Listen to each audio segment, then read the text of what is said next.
Olá a todos e todas. É um prazer poder estar aqui com vocês nessa nossa terceira aula, terceiro encontro da disciplina Casos de Inovação no Setor Público Brasileiro. Nós vamos dar continuidade, então, ao que nós tratamos nas duas primeiras aulas, em que a gente discutiu o conceito, o entendimento de inovação, quais são os seus diferentes tipos, como caracterizar, né, elementos que podem caracterizar essas inovações no setor público. E hoje a gente vai entrar na apresentação para vocês de alguns casos de inovação no setor público brasileiro. Vamos tratar de três casos, né, mais diretamente, que visem a gente trazer algumas dessas inovações que são implementadas no Brasil, não no sentido de esgotar o tema, mas trazer elementos para que vocês possam compreender como esses casos se estruturam e que vocês possam desenvolver então a atividade que também está relacionada com a avaliação dessa disciplina, que é nos grupos de vocês escolherem uma iniciativa, um caso de inovação e poder caracterizá-lo naquele template que foi disponibilizado para que vocês façam essa avaliação. Então, para dar início a esse tema dos casos de inovação no Brasil, acho que uma primeira questão é importante a gente saber que há diferentes tipos de casos de inovação que podem ser estudados pelas suas diferentes características, tá? Existem casos de inovação sistêmica, né? Ou seja, aquelas que desempenham e destacam o papel do Estado na inovação, que são chamados sistemas de inovação. Né? Existem aqueles casos que a gente pode considerar também de inovação aberta, que são aqueles nos quais o conceito de interação com a sociedade é o foco principal desses casos de inovação aberta. Né? Os casos de inovação em processos organizacionais, que são aqueles que o foco é interno à organização, ou seja, iniciativas que são voltadas para o próprio fortalecimento dos processos organizacionais. E, por fim, né, casos de inovação em rede, sejam essas redes internas ou externas, né? Mas o foco é a articulação dos, dos diferentes pontos, dos atores envolvidos nesse processo, em que a cocriação, né? Ou seja, aquele elemento que envolve diferentes atores nesse processo de criação da iniciativa de inovação é o processo central. Então nós vamos ver hoje alguns casos que dialogam, né, com esses diferentes tipos de inovação. O primeiro desses casos que nós vamos observar é, um caso chamado Rede InovaGov. Né? Desculpa, Rede IGov São Paulo. O que é essa Rede IGov São Paulo? Ela é uma rede paulista de inovação em governo. Né? Essa rede ela começou a ser criada pelo governo do estado de São Paulo. Por que eu trago esse exemplo para vocês, gente? Porque é talvez um daqueles exemplos mais significativos, né, de inovação articulada numa rede, né, e particularmente numa rede de aprendizado. Vou ampliar a tela para facilitar a visualização de vocês. Tá? Essa iniciativa, então, ela foi criada pelo governo do estado de São Paulo, desde 2007. E ele consiste fundamentalmente no quê? Num portal da internet que incentiva o aperfeiçoamento de projetos de inovação. Então, o principal objetivo desse programa, o IGOV São Paulo, é criar um espaço de compartilhamento de experiências que são geradas num conjunto de mais de 600 mil servidores da administração pública paulistana. Então, esse é uma rede que o principal foco dela é esse compartilhamento de experiências.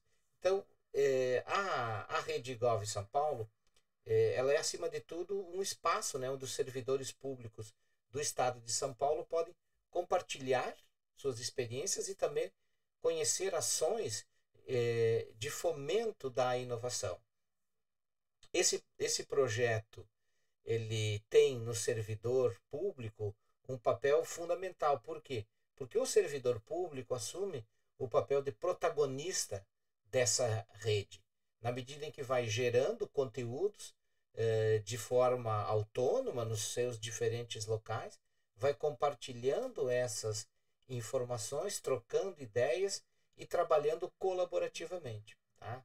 Então, essa iniciativa tem, nessa ideia de rede, que está no seu nome, inclusive, tá? Um aspecto fundamental de produção de conteúdo que vão surgindo e que vão sendo desenvolvidos de forma autônoma, o compartilhamento dessas informações, a troca de ideias, né? E gerando aquele aspecto da cocriação como um elemento fundamental. Tá? Assim, todo o conteúdo que é produzido voluntariamente, tá? Por esses diferentes atores, distribuídos pelo Estado de São Paulo, mas o portal oferece também instrutores que vão auxiliando os servidores mais com a parte técnica, ou seja, muitas vezes o servidor público num local, num órgão de governo distribuído pelo território do Estado, tem uma iniciativa, vão refletir e produzir sobre essa iniciativa, mas esse ambiente de colaboração que é criado em torno da rede do IGOV São Paulo, ele dá também um suporte aos servidores, sobretudo nessa parte técnica, tá? Então, dessa maneira, esse website, ele vai contar com diferentes ferramentas.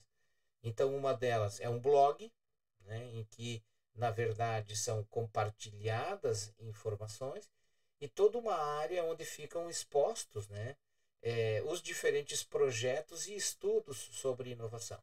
Então, além de um blog de reflexão sobre os temas, ele também é uma plataforma de compartilhamento como um grande repositório, né, de projetos e de estudos sobre inovação.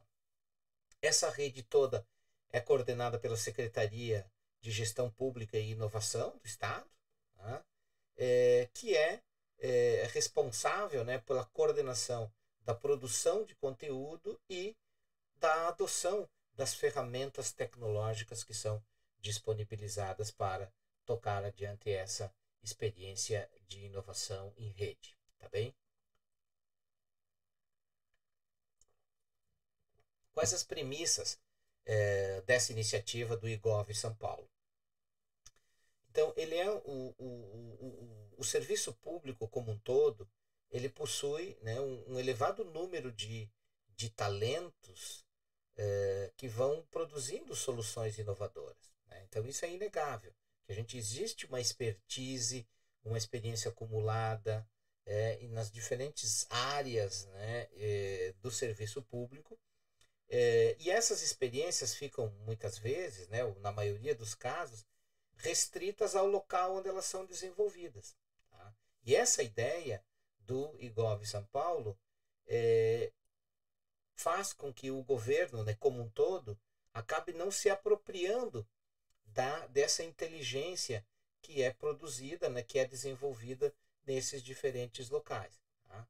E isso faz, né, quando você tem mesmo um governo que potencialize essas iniciativas, mas que não tem a capacidade de dar amplitude para elas, se eu não tenho mecanismos de como socializar, compartilhar essas iniciativas, por mais importantes que elas sejam, elas acabam sendo localizadas, né? Ou seja, elas têm uma amplitude muito diminuída. Assim, esse programa, né, o IGOV São Paulo, ele objetiva criar um espaço que é ao mesmo tempo moderno e desburocratizado para mostrar as diferentes soluções e experiências que vão sendo geradas, né, por um conjunto dos mais de 600 mil servidores públicos do estado de São Paulo. De maneira com que eles consigam, né, essas experiências que vão ser desenvolvidas, consigam ultrapassar esse âmbito local ou setorial onde elas nasceram e possam ser observadas e apropriadas de uma forma muito mais ampla, né, pelo conjunto dos órgãos da administração pública estadual, incrementando assim a inteligência do governo do estado, no caso o governo do estado de São Paulo, como uma instituição. Tá?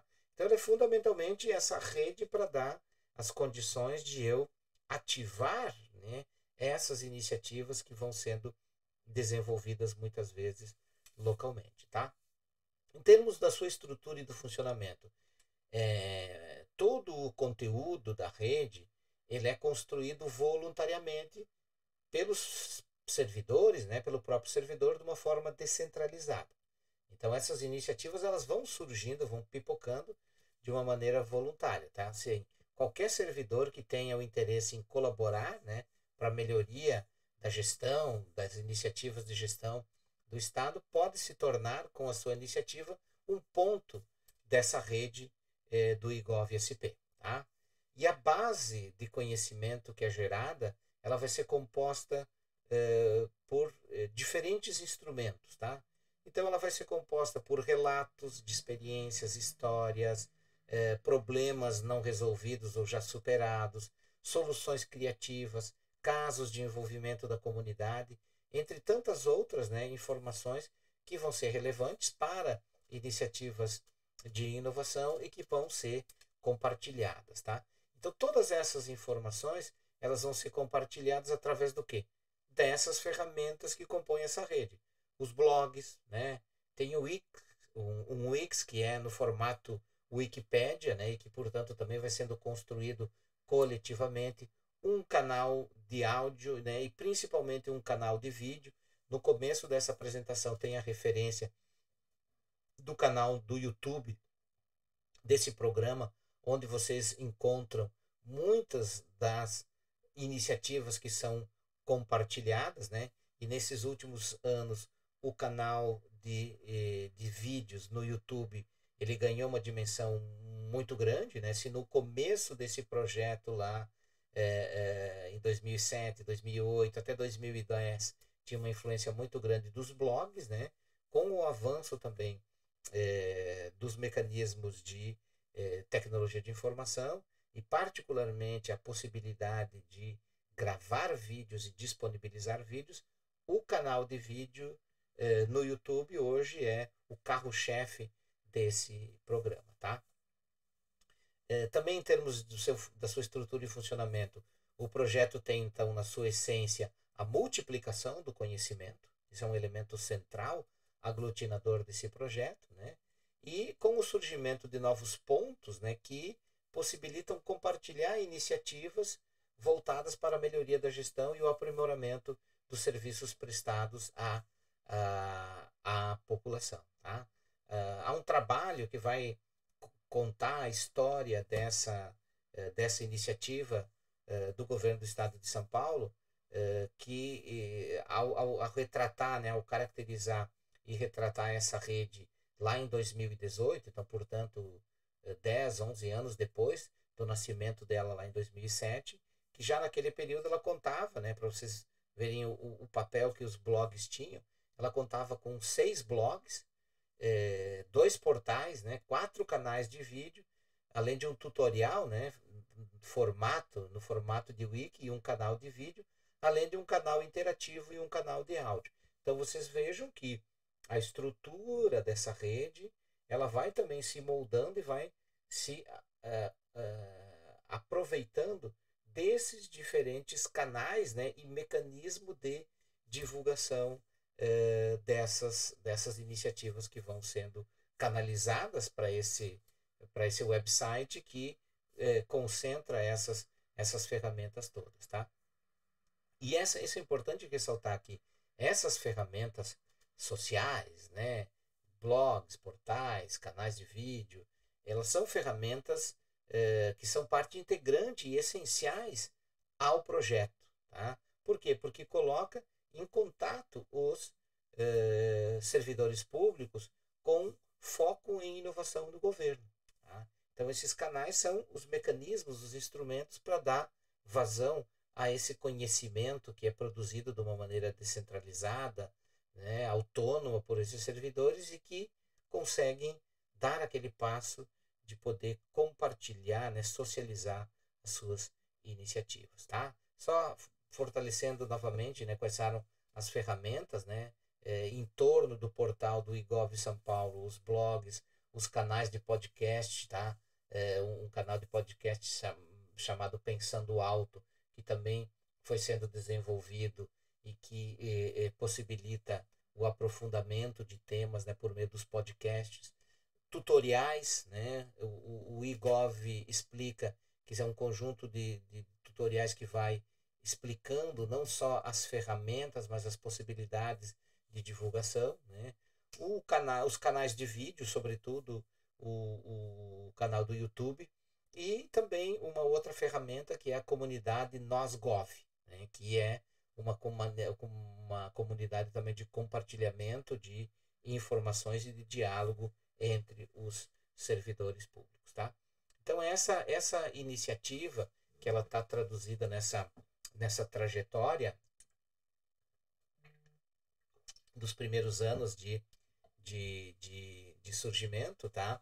Essa ideia vai nascer lá a partir de meados da década, da primeira década do século, né? Em que, a partir de iniciativas de capacitação que vão surgindo, em 2006, a ideia, né, de uma maior prontidão para a inovação que vai ganhando força por meio de um ciclo de palestras, vai dar origem, né, à base inicial desse programa, né, o IGOV São Paulo, em que a partir de 2009 estrutura uma política de gestão do conhecimento e inovação por meio do decreto estadual, né, o 53963, que vai então estruturar o que é essa política de gestão do conhecimento e inovação. Vai haver também a formalização dessa constituição da Rede Paulista de Inovação, né, por meio de iniciativas como o Inova Day, que era um dia dedicado à inovação, o NosGov, oficinas de hands-on, né, que vão sendo mecanismos que vão disseminando essas ideias e vão consolidando o próprio programa. Tá? Em 2010, 2011, há um novo marco normativo importante, que é o decreto 55.559, que é o decreto de governo aberto, tá? Em que também vai dar um relevo muito maior para as técnicas e ferramentas de inovação, né? Novos temas que começam a ser tratados, né? Sobretudo o design thinking em serviços públicos, que também começa a haver toda uma reflexão, né? Claro que esse programa também, essa trajetória desse programa, ela vai refletir o avanço que esse debate vai tendo também na academia. Então, o diálogo nesse tema da inovação, ele é muito importante entre aquilo que acontece na academia, mas aquilo que acontece também no dia a dia das administrações públicas, tendo um papel bastante importante, tá? Em 2012 se cria a assessoria de inovação em governo, né, o IGOV São Paulo, e a regulamentação da lei de acesso, né, pelo decreto 58058, que vai também ter um papel importante em estabelecer os mecanismos de acesso às informações e aos programas de inovação, e também, né, a inovação social como um tema que passa a ser muito premente nessa trajetória de constituição desse programa.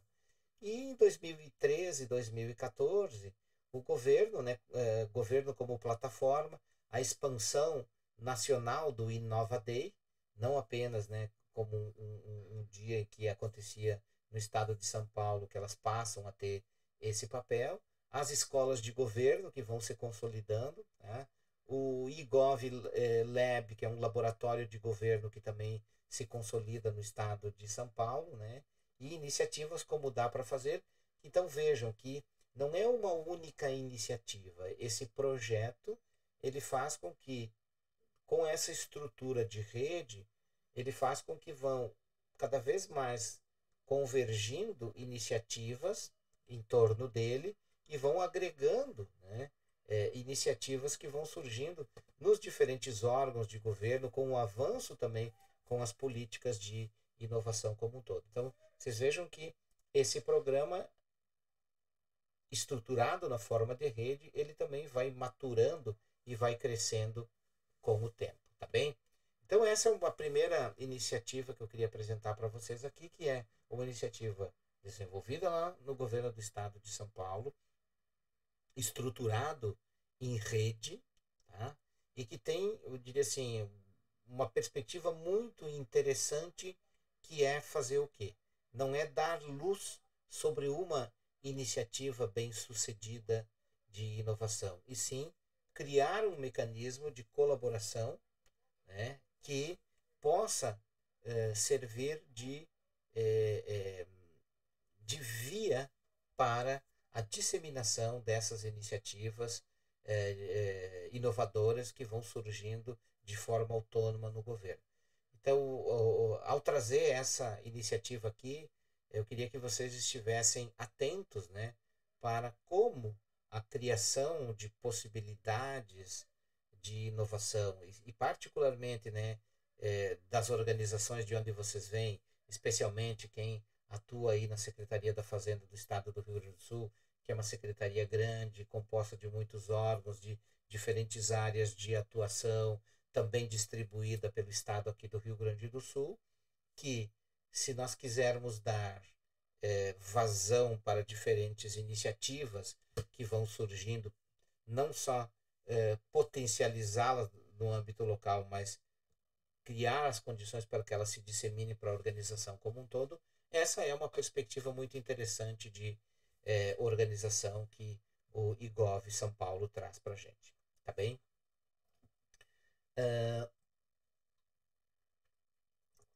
Uma outra iniciativa que eu quero apresentar para vocês agora, de uma característica diferente, que é um programa chamado Fortaleza Competitiva.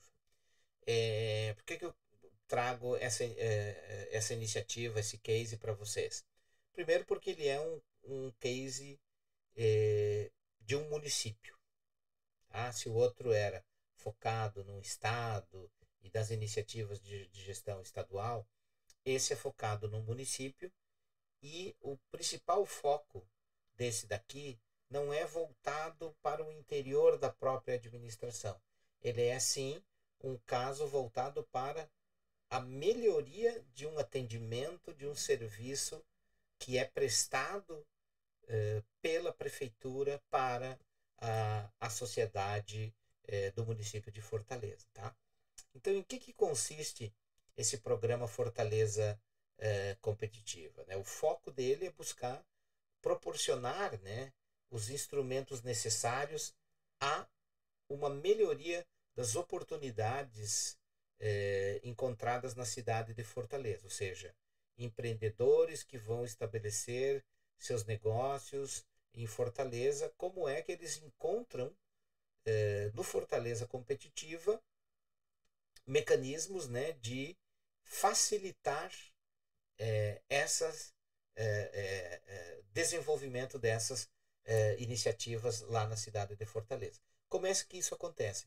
Por meio, né, de esforços ativos para estimular uma combinação de fatores que incluem incentivos, né, a essas empresas e empreendimentos se estabelecerem na cidade, como também regulamentações que estimulem a atração de novos negócios para a cidade e consolidem aqueles já existentes. Tá? Então, isso tem, numa participação da iniciativa privada nas ações de melhoramento e manutenção das infraestruturas urbanas, também como uma das características desse programa. Tá?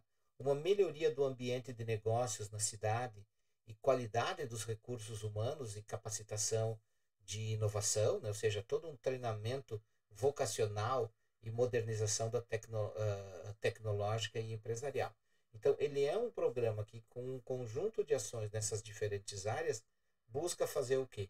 Fortalecer a capacidade, né, competitiva dos negócios em Fortaleza, fortalecendo aqueles que já existem, estimulando, né, o desenvolvimento de novos negócios.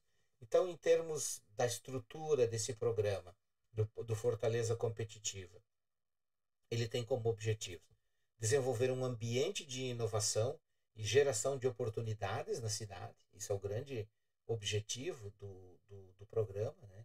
Induzir o surgimento e crescimento de empresas, e proporcionar ao cidadão fortalezense e aos investidores, né, um ambiente favorável e ágil para superar os desafios de manter e abrir novos negócios. Tá? Então, esses são os objetivos, foco desse programa. Tá? Quais as premissas, então, que organizam esse programa? Ele visa proporcionar todo um arcabouço institucional, né, de incentivo ao empreendedorismo na cidade de Fortaleza. Tá?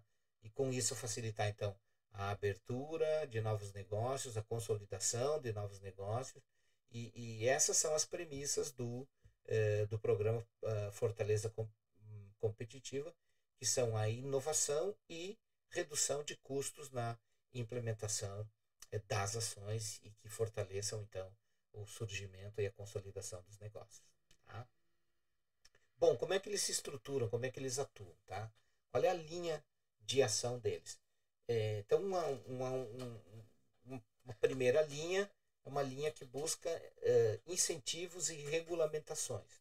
O que essa linha de ação ela visa? Tá? Criar um ambiente atrativo por meio de incentivos e regulamentações, né? Que é o primeiro passo para se chegar a uma cidade competitiva. Né? Então, isso se dá principalmente a partir de uma lei de incentivos fiscais que vai ser criada lá em 2015, que ela, a partir de dois grandes programas, o PRODEFOR, né, o Programa de Desenvolvimento de Fortaleza, e o Parque FOR, né, o Programa de Qualificação de Fortaleza, eles vão trazer benefícios via um programa, né, de incentivos fiscais da Prefeitura.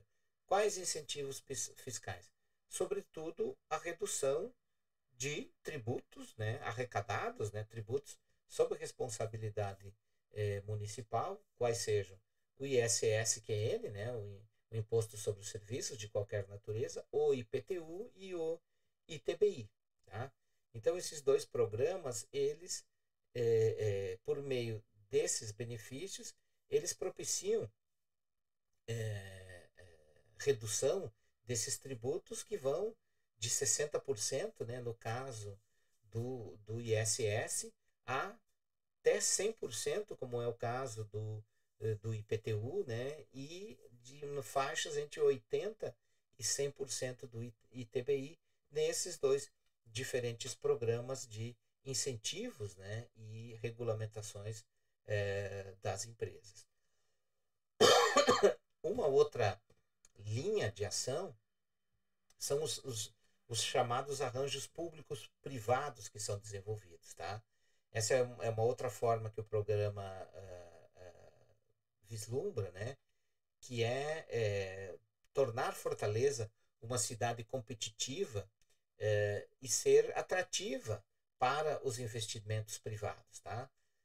Isso se dá a partir de despertar o interesse de investimentos privados no município como um imperativo, né, que visa integrar o interesse privado ao público por meio das PPPs, das parcerias público-privadas, mas não só das PPPs, também por meio das concessões, né, e de negócios urbanos para poder atrair mais investimentos de médio e grande porte para a cidade de Fortaleza. Tá? Então, se uma primeira linha era as de incentivo por meio da redução dos impostos que são de atribuição municipal, um outro mecanismo são esses arranjos de parcerias público-privadas, né, e toda a regulamentação que a lei das PPPs traz, né, como um mecanismo de atrair esses médios e grandes negócios para a cidade.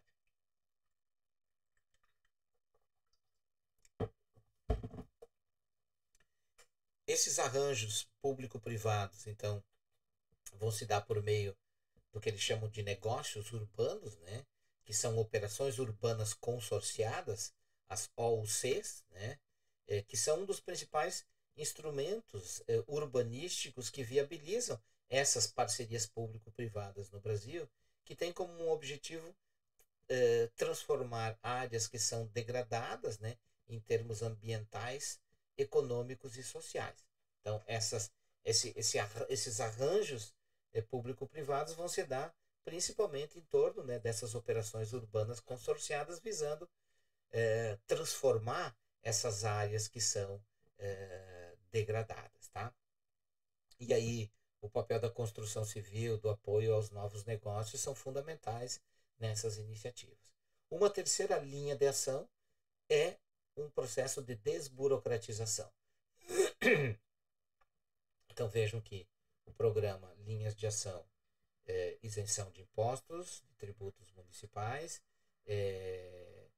um ambiente, um arranjo, né, em torno de parcerias público-privadas e um processo de desburocratização, tá?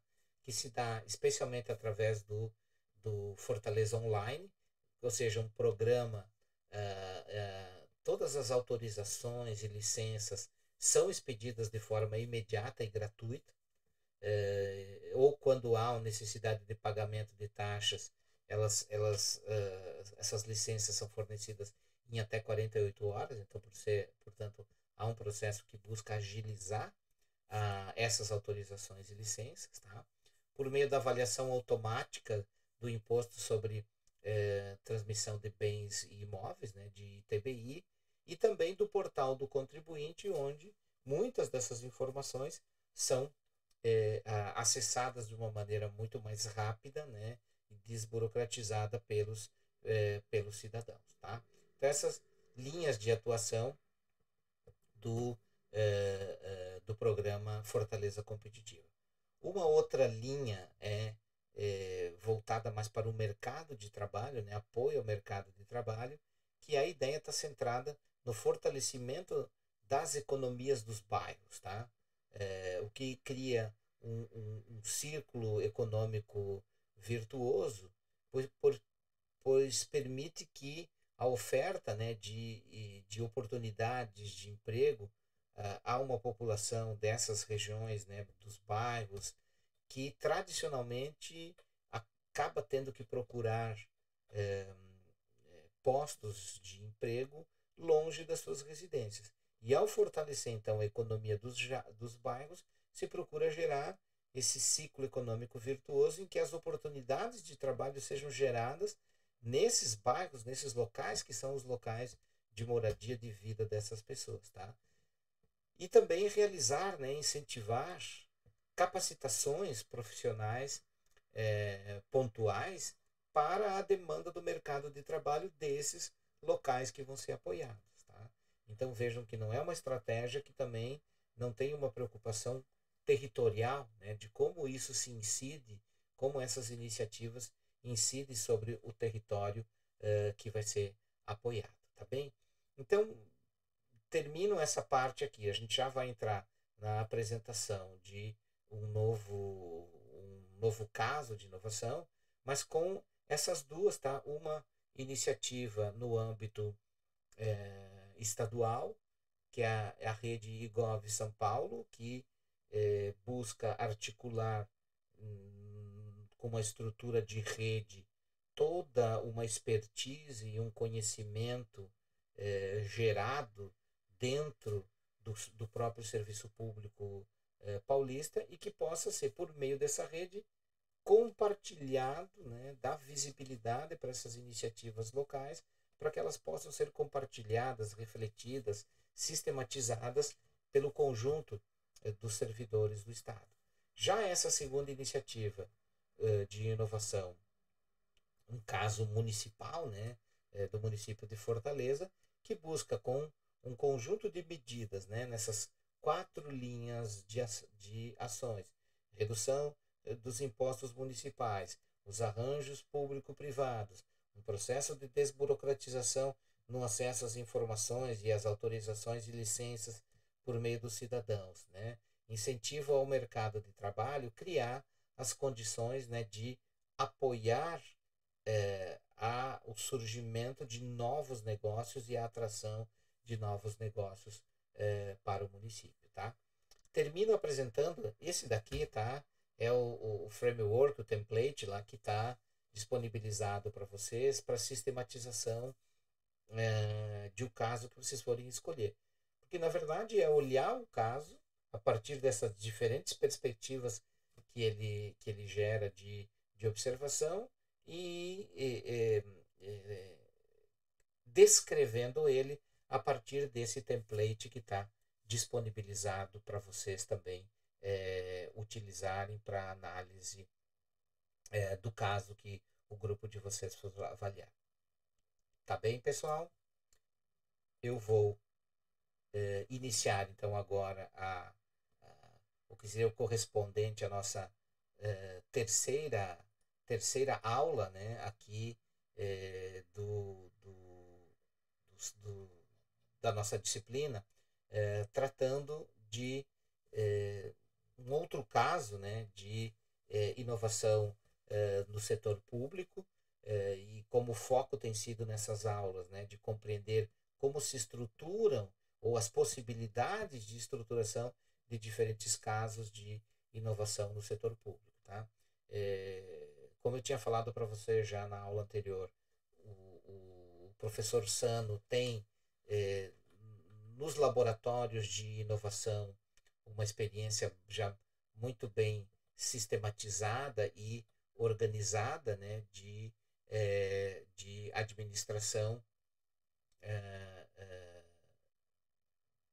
da gestão da inovação por meio dos laboratórios, que vale a pena vocês darem uma olhada para conhecerem melhor essa iniciativa. Hoje eu vou tratar com vocês também uma outra iniciativa que se disseminou muito, hoje é muito presente no âmbito da administração pública brasileira, que é o Sistema Eletrônico de Informações, né? O SEI. Então, o que é um Sistema Eletrônico de Informações? Ele é hoje uma importante ferramenta, né? Um sistema muito utilizado na administração pública brasileira, que ele, apesar de sua origem no judiciário, né? Hoje ele está muito disseminado nos diferentes poderes, né? Tanto no judiciário, como no legislativo, como no executivo brasileiro e inicialmente no governo federal, mas hoje já é um sistema que é utilizado em muitos estados, em muitos municípios, tá?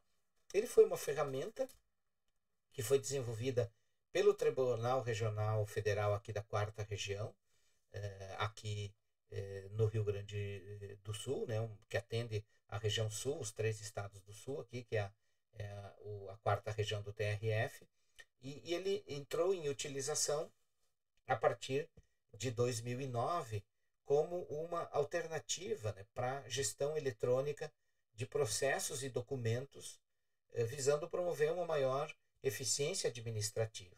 Tá? Ele foi desenvolvido todo em plataforma de software livre, então ele foi cedido a partir do desenvolvimento pelo TRF4 aqui, ele foi cedido gratuitamente aos demais órgãos e entidades da administração pública, né, tanto na esfera federal como também na estadual e municipal. Então vejo que ele nasce como um software livre, né, e portanto com seu código-fonte aberto, que pode ser utilizado e sendo desenvolvido também pelas diferentes organizações, tá? Como é que funciona o Sistema Eletrônico de Informações, o SEI? Ele é uma plataforma que foi desenvolvida pelo TRF4, então, como um software livre, que é disponibilizado gratuitamente aos órgãos públicos em todo o país. Tá? Em 2014, o então Ministério do Planejamento, Orçamento e Gestão, né, o que hoje corresponderia ao MGI, implantou a plataforma na administração pública federal, tá?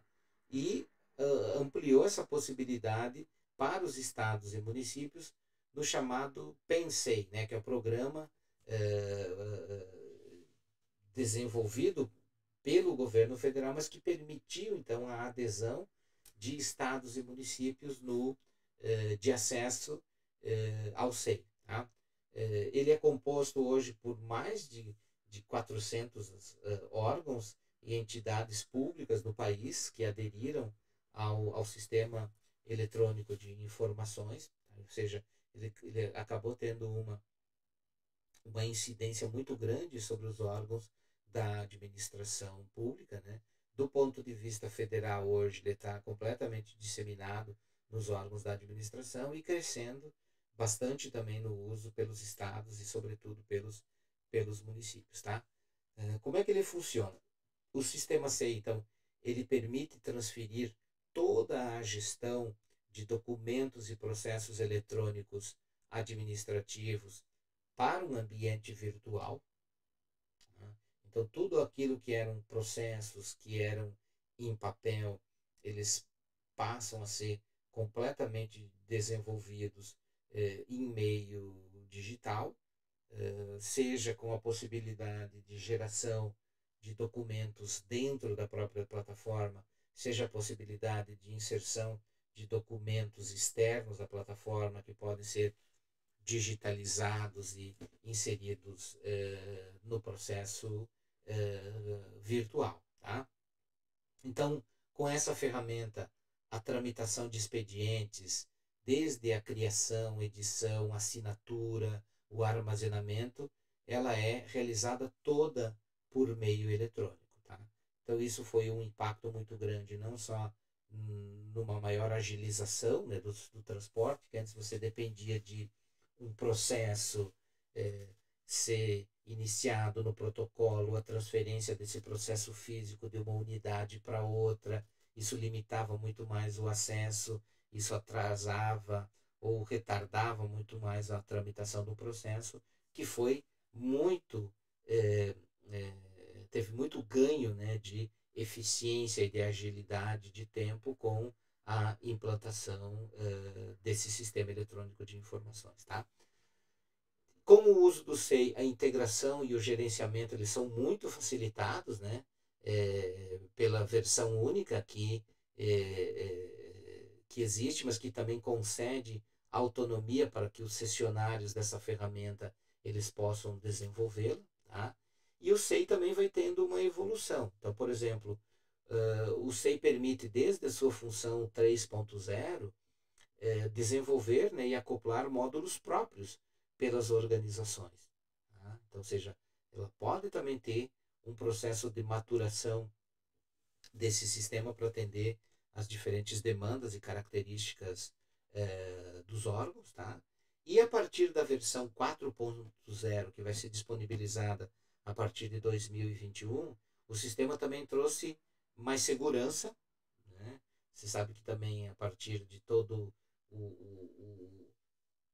a intensidade de migração para um ambiente virtual que foi impulsionado pela pandemia de Covid, né?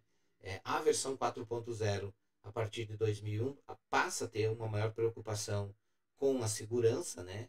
Com um duplo fator de autenticação para acesso ao sistema e também com funcionalidades mais inovadoras, como, por exemplo, o SEI Federação, que permite o compartilhamento de processo entre órgãos públicos que utilizam, então, o sistema nesta versão. Então, isso dá uma maior agilidade, principalmente para um país que tem uma característica federativa como a nossa, em que políticas públicas são descentralizadas, são realizadas por diferentes órgãos, né, e entes da federação. Essa particularidade do SEI Federação foi muito importante para facilitar isso. Né? E esse compartilhamento ele acontece sem a necessidade de remessa, né, ou de um balote digital. É tudo por dentro do próprio sistema. Tá? Isso é para vocês terem uma ideia, para quem não conhece o SEI, né, ele isso daqui é um exemplo do SEI da Universidade Federal, né, do meu departamento de ciências administrativas, lá da Escola de Administração, em que eu vou ter, então, toda a possibilidade de acompanhamento do processo, né, do controle. Eu posso iniciar retorno programado, fazer pesquisa, textos padrões que existem, né, dos diferentes tipos de despacho, que eu vou, então, aqui, as funcionalidades que o sistema me apresenta. Aqui mais na gestão do processo, eu posso listar, eu posso ter diferentes mecanismos de identificação dos processos que são atribuídos a mim, E aqui, com esses ícones que também são bastante intuitivos, eles me permitem eu ir fazendo o controle desse processo, com a inserção de novos documentos, atribuir esse processo para diferentes setores. Tá? Então, ele traz toda essa funcionalidade de gestão, né, tramitação, guarda de documentos, que foi uma verdadeira revolução do ponto de vista da gestão documental da administração pública brasileira que o sistema SEI trouxe. Tá? Esse caso também, pelo impacto que ele tem. Desculpem, a garganta vai secando de falando assim, tem que ir tomando uma aguinha. Tá? Já existem vários estudos sobre o SEI, né? Tanto estudos acadêmicos como também diversos estudos que foram realizados por próprios servidores da administração em diferentes locais. Tá? E há um estudo de 2018 da Cária e Laia que vão afirmar, né, esses autores vão afirmar que as informações que são criadas e utilizadas pelo setor público, elas necessitam ser gerenciadas efetivamente, tá? Complementando, né, que os esforços que eram direcionados anteriormente ao SEI para que se houvessem sistemas para essa gestão documental, eles não foram bem sucedidos, tá? Na administração pública. E o advento, o surgimento do SEI, ele vai ter um papel muito grande também por ser o quê? Por ser uma experiência bem sucedida de iniciativa de inovação no setor público, na medida que ele vai suprir, então, essa demanda, né, por gestão documental no setor público, né, fazendo aquilo que outros sistemas anteriores não tinham conseguido galgar, que é essa capacidade, né, do SEI, tanto com a sua criação e disseminação, da sua implantação. Então, isso que torna também o SEI uma iniciativa bem sucedida pela consolidação que ele acabou tendo dentro do setor público. Tá? Por que isso acontece, os autores vão ressaltar? Né? Porque o SEI vai proporcionar práticas inovadoras para o setor público. Na medida que ele faz o quê? Que ele vai eliminar substancialmente o uso do papel, tá? Ao transformar todos os processos como processos eletrônicos, vai fazer uma tramitação muito mais célere, né?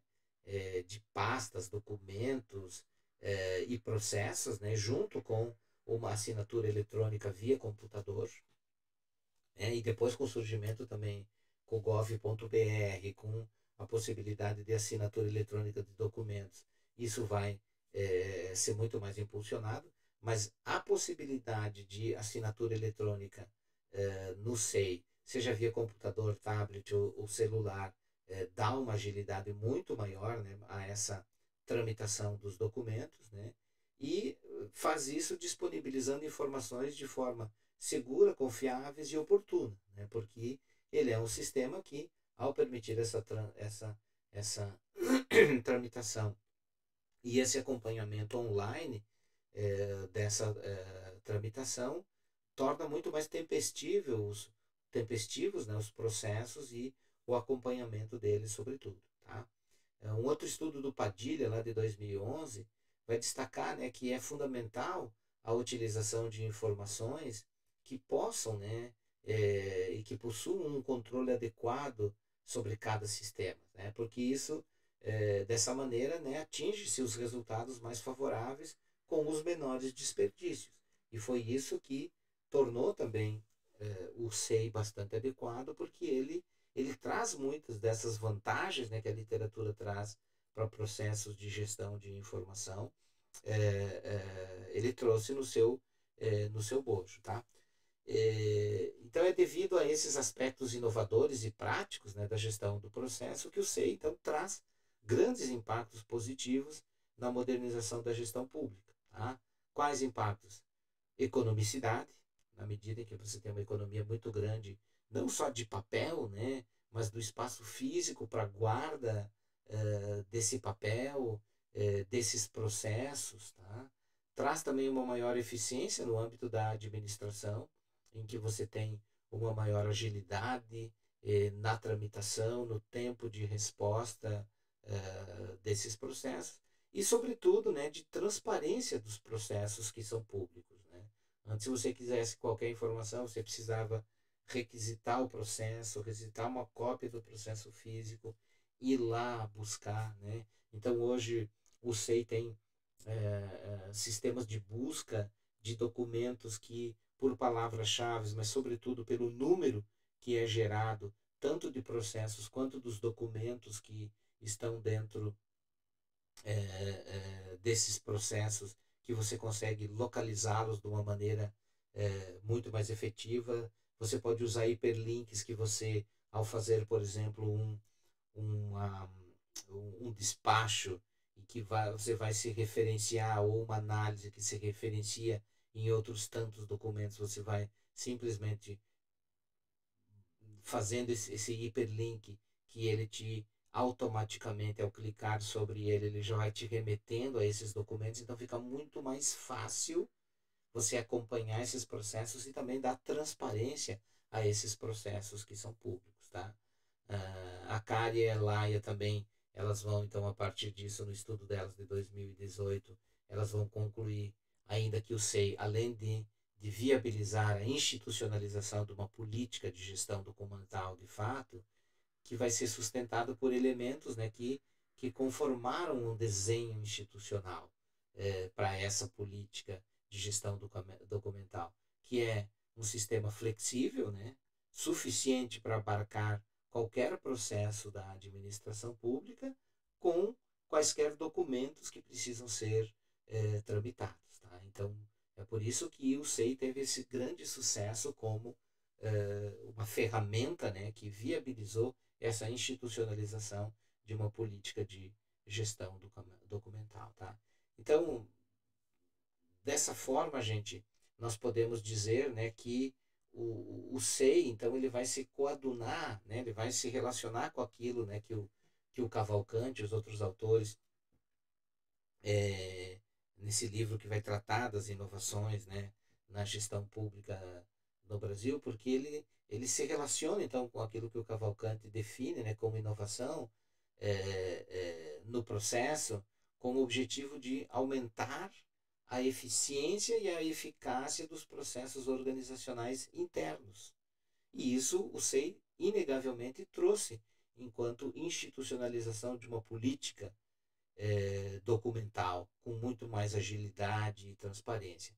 Então ela trouxe essa eficiência, né? Ele trouxe essa eficiência e eficácia para os processos organizacionais internos, mas também, né, para facilitar a produção, a entrega, né, de bens e serviços aos cidadãos. Tá? E também é uma inovação no processo tecnológico, com novos elementos que vão sendo produzidos na operação de serviços, né, das organizações, visando o quê? Produzir produtos e restituir os serviços, né, aos cidadãos. Então, o SEI, para além só da institucionalização dessa política de gestão documental, ele permite, né, que com essa agilidade, com essa transparência, mais e melhores entregas, né, aos cidadãos em termos das políticas públicas e dos serviços públicos sejam consolidados. Tá bem? Então, esse é o caso que eu queria apresentar para vocês no final, né? Que esse é um caso. Então, procurei apresentar para vocês aqui um caso estadual, né?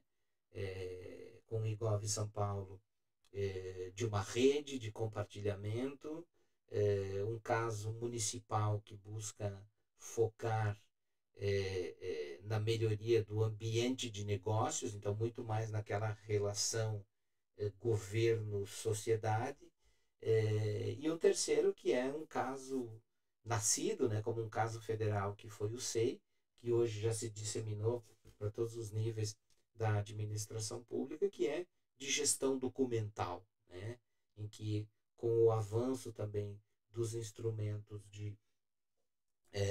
e das tecnologias de comunicação e informação permitiu, né, ou seja, se dá esse salto de qualidade na gestão documental do setor público e que, em última instância, permite, né, a agregação de valor com o ganho de agilidade, de transparência e, consequentemente, de eficiência, melhores entregas, né, de bens e serviços aos cidadãos. Tá?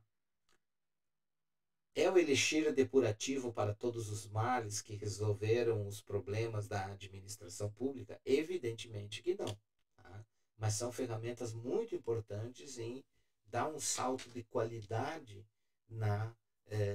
no setor público brasileiro. Tá bem?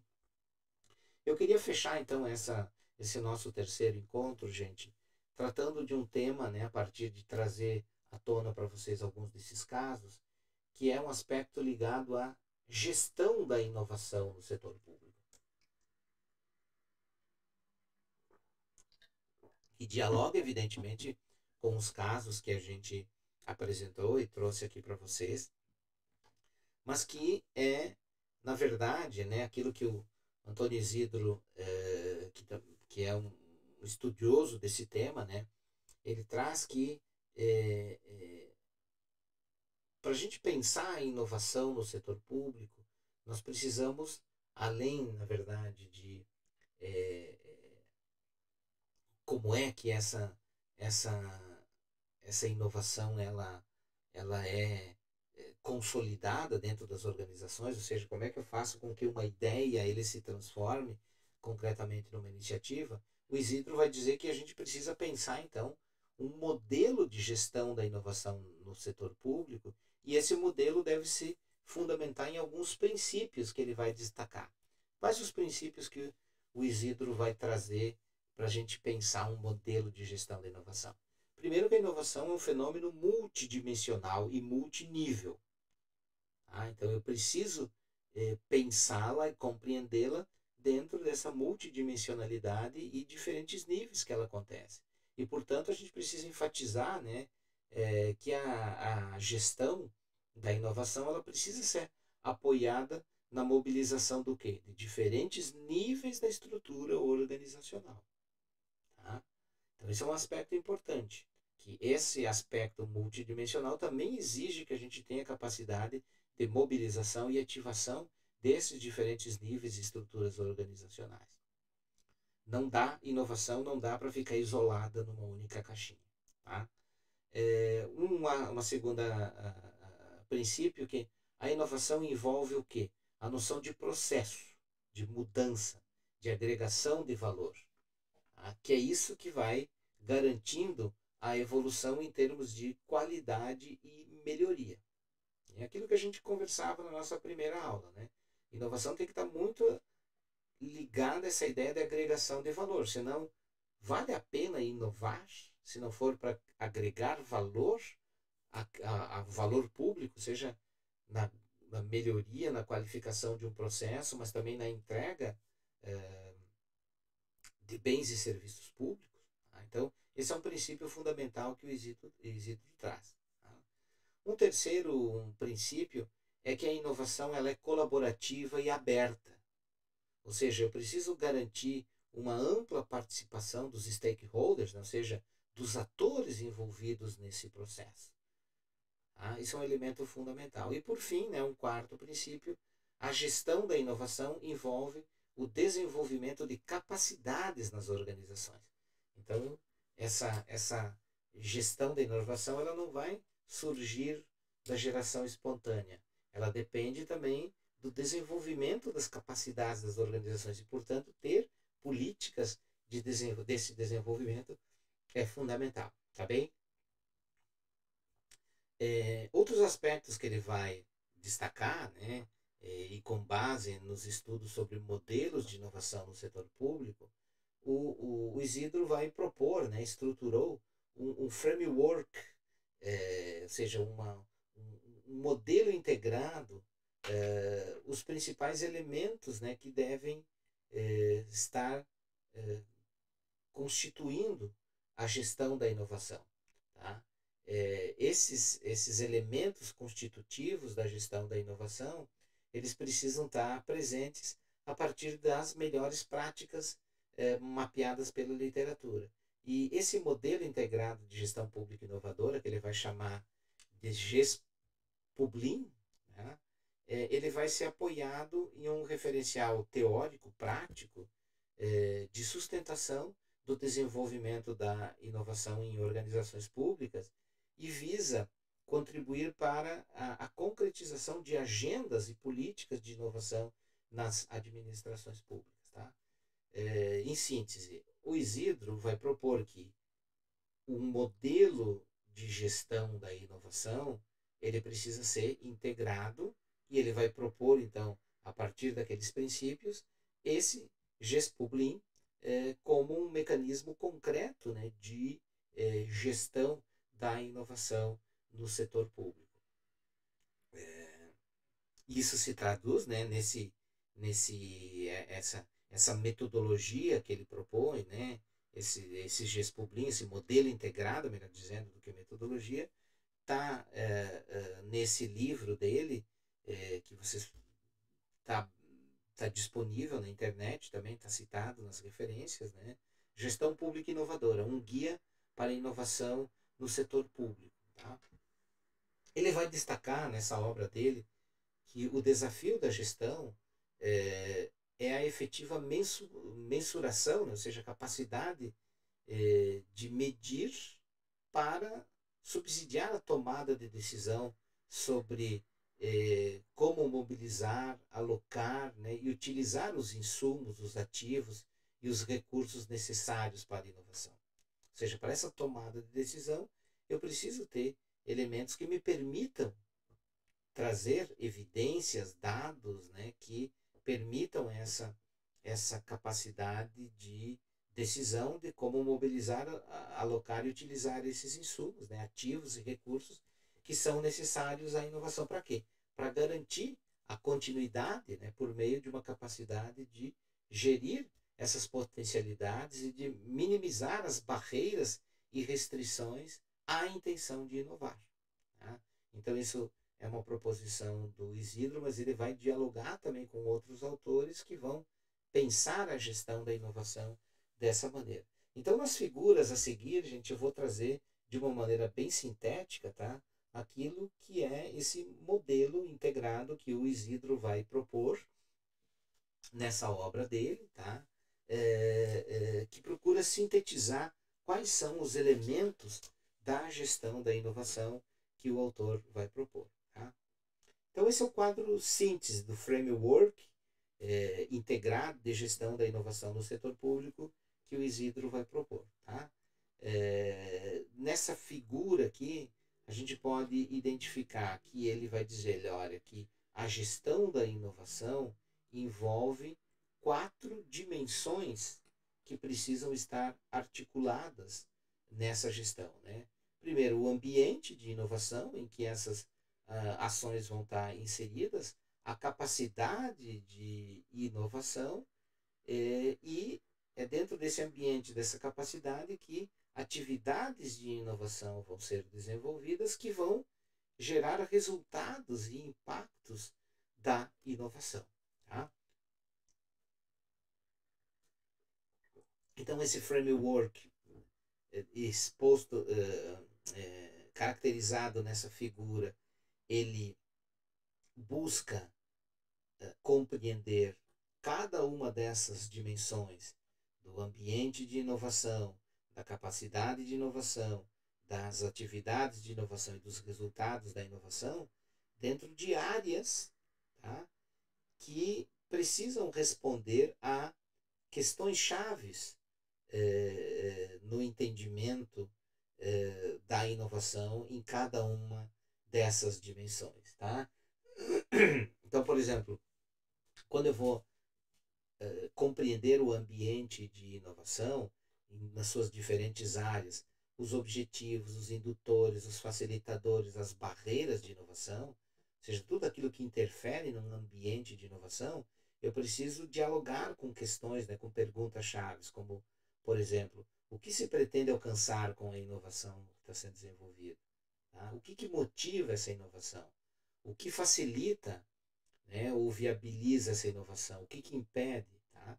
Então, ele é um framework bem operacional porque a reflexão em torno dele e a resposta a essas questões vão nos ajudando a estruturar o que é essa gestão da inovação no setor público, como propõe o Isidro. Tá? Pegando, então, cada uma dessas dimensões, suas áreas e questões chaves, de uma maneira estratificada em cada uma delas, né? O primeiro elemento, a primeira dimensão da gestão é aquilo que ele vai denominar de ambiente de inovação. Tá? O que ele aborda quando ele fala de ambiente de inovação? Esse ambiente, então, ele se refere àquelas variáveis, tanto individuais, mas também as variáveis organizacionais, né, ou contextuais, que vão viabilizar ou inibir os esforços de inovação. Tá? O que constitui, então, o ambiente de inovação? Quais são os objetivos da inovação? Quais são aqueles elementos indutores da inovação? Os elementos facilitadores ou as barreiras para inovar? Ou seja, qual é o contexto, qual é o ambiente em que essa inovação vai acontecer? É fundamental eu compreendê-lo para que eu possa seguir adiante nas diferentes dimensões, né, ou etapas seguintes da inovação. Tá? Então, isso que vai constituir esse ambiente, os objetivos, os indutores, os facilitadores e as barreiras. Tá? O desafio inicial da gestão, então, nesse primeiro nível, ou nessa primeira dimensão, é o que? É identificar as variáveis presentes, né, nesse ambiente e tomar as decisões para viabilizar técnica e organizacionalmente a inovação. Tá? Ou seja, é compreender o ambiente, o contexto em que essa inovação vai acontecer. Tá? A segunda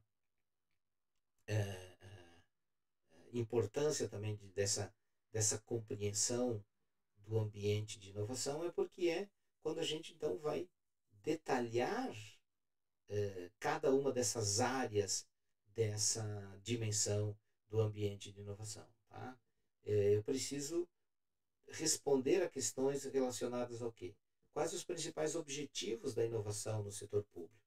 Que vão envolver o que esses objetivos? Seja o enfrentamento de problemas sociais, seja o aumento da eficiência e da efetividade do setor público, ou o aumento da satisfação do usuário, o envolvimento dos cidadãos ou de parceiros do setor privado, entre outros. Tá? Esses são os objetivos que movem as atividades de inovação. Uma outra área importante, né?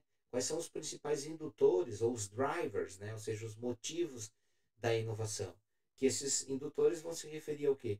A busca de soluções de problemas e de eficiência, respostas a eventos críticos ou pressões políticas, tá? Busca por melhores patamares de desempenho ou introdução, né? Ou desenvolvimento de novas tecnologias. Então, esses são indutores dessas, né? Ou seja, motivadores dessas inovações. Tá? E a partir disso, né, da identificação de objetivos e dos indutores, é identificar, né, quais são os principais facilitadores, né? Ou seja, aqueles que são relacionados à disponibilidade de recursos, capacidade de trabalho em equipe, comprometimento da alta administração com as iniciativas de inovação, a formação de competências para a inovação. Né? Esses todos são considerados os principais facilitadores para da inovação. E por fim, né, quais as principais barreiras, que são aquelas relacionadas ao quê? As resistências, a baixa disponibilidade de pessoal, as limitações de recursos, tá? Aos conflitos de interesse. Então vejam que, ao refletir sobre essa dimensão do ambiente de inovação e suas áreas componentes, os objetivos, indutores, facilitadores, as barreiras, nós estamos sendo desafiados a fazer o quê? Um planejamento estratégico da gestão da inovação. Tá certo que inovação tem muito de erro e acerto, e os laboratórios, os e-labs, se estruturam em torno dessa ideia, né, como um elemento central estruturante. Mas isso não nos exime da responsabilidade também de ter um planejamento estratégico em torno da gestão de inovação, que de certa medida é isso que esse framework proposto pelo Isidro, ele nos desafia a fazer, tá? Esse planejamento. A segunda grande dimensão da gestão da inovação é aquela que se refere à capacidade de inovação. O que essa capacidade de inovação traz? Ela se refere às competências organizacionais que mobilizam os diferentes recursos, né, e sustentam os reforços de inovação. O que constitui a capacidade de inovação, então? A liderança para a inovação, como um elemento central, né? A intenção estratégica de inovação, a gestão de pessoas para a inovação, a gestão de projetos de inovação, das tecnologias para a inovação, a cocriação, né? Ou seja, as condições que eu também crio de cocriação dessa inovação, e a flexibilidade organizacional para criar essas iniciativas, né, de inovação.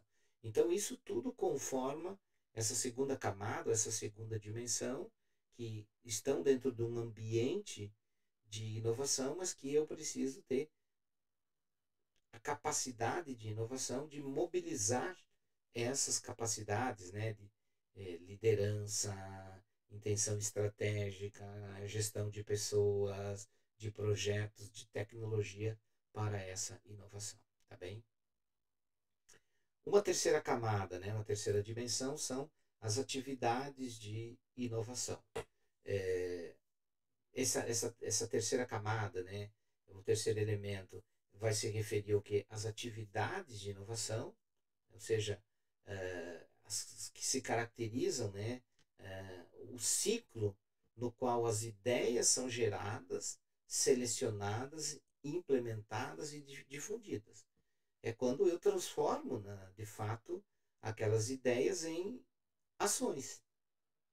Então, esse elemento, né, as atividades de inovação, é aquele momento do desafio, né, da gestão das atividades, é transformar ideias em intervenções, né, concretas ou artefatos efetivos que possam gerar valor e impactar positivamente cidadãos, a sociedade, né, e os demais atores envolvidos nos projetos de inovação. É por isso que nessa etapa, né,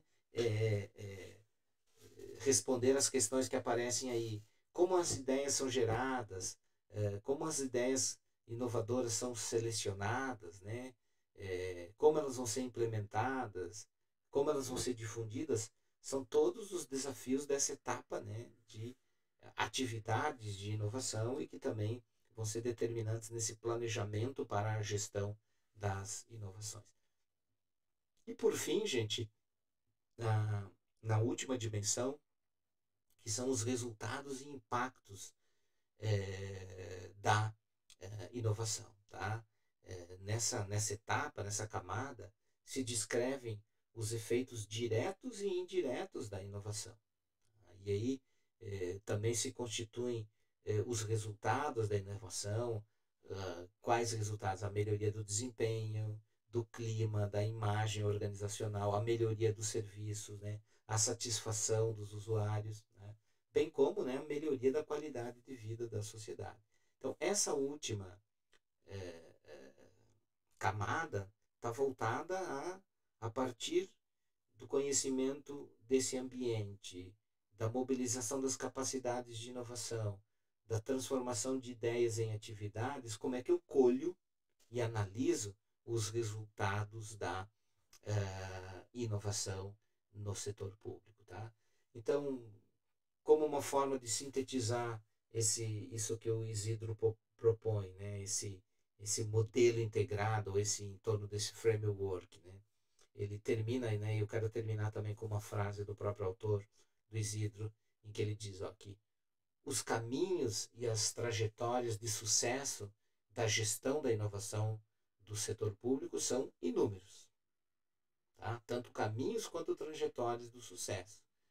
Dessa maneira, né, assim, lançar mão de múltiplas estratégias, decisões e práticas orientadas para os elementos da gestão pode ser a chave para que a inovação seja uma realidade dada e não apenas um discurso político, né, de políticos e gestores públicos, e sim uma realidade que se concretize. Tá? Então, por isso, o desafio de se pensar a gestão da inovação, como esse autor traz. Tá? Aqui estão as referências que a gente utilizou nessa aula e também alguns sites, né, de referência onde vocês encontram iniciativas como uma publicação bem interessante do Sebrae Minas Gerais, que traz, né, programas de inovação para o setor público, como também toda a publicação, né, e as reflexões desenvolvidas no âmbito da ENAP, da Escola Nacional de Administração Pública, no Genova, né, que é o programa de inovação, particularmente no Laboratório de Inovação em Governo, que é a referência que está aí. Tá bem, pessoal? Então eu queria terminar essa nossa aula de hoje agradecendo vocês e a todos que assistiram essa aula. A gente volta a se encontrar numa aula síncrona no dia 14 de outubro para nós finalizarmos essa reflexão com os desafios, né, que a implementação de iniciativas de inovação elas têm no atual contexto. Tá bem? Me despeço de vocês desejando bom trabalho e bons estudos para vocês nesse período até nos encontrarmos novamente. Um abraço.